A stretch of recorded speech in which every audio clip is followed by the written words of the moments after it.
Here's a headline that nobody wants to read.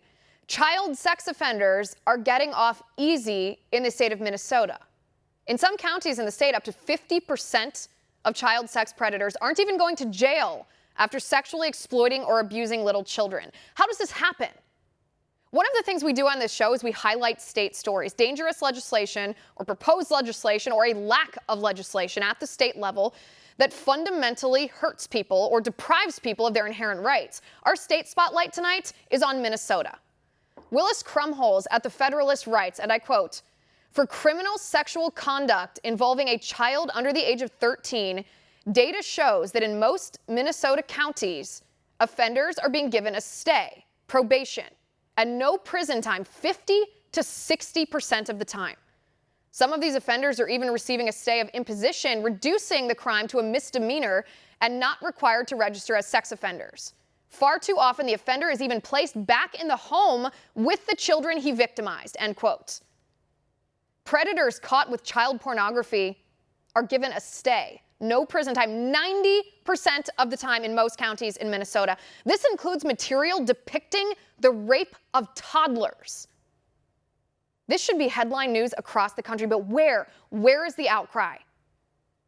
Pro-abortion activists often accuse pro-lifers of being only pro-birth and not caring about kids once they're outside the womb.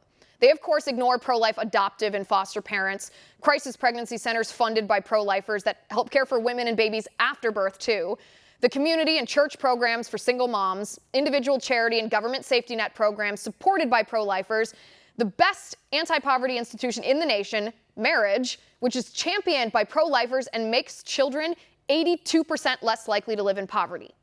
But all of that is beside the point for the moment. Pro-abortion activists claim they care about children outside the womb. Well, if you do, prove it. Change Minnesota state law. Protect children who are being exploited by child sex predators. Pro-abortion advocates often bring up horrendous scenarios of child rape and incest as a justification for all abortions, even though pregnancies from rape and incest account for less than 1% of abortions nationwide.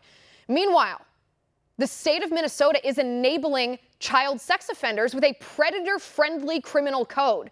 So call your state legislatures, call your state senators, Republican and Democrat, call your governor, and demand legislation that funds anti-sex trafficking task forces, demand legislation that forces law enforcement to track the sentencing data for the prosecutions of child sex predators, and demand harsher criminal penalties, no exceptions, for child sex predators.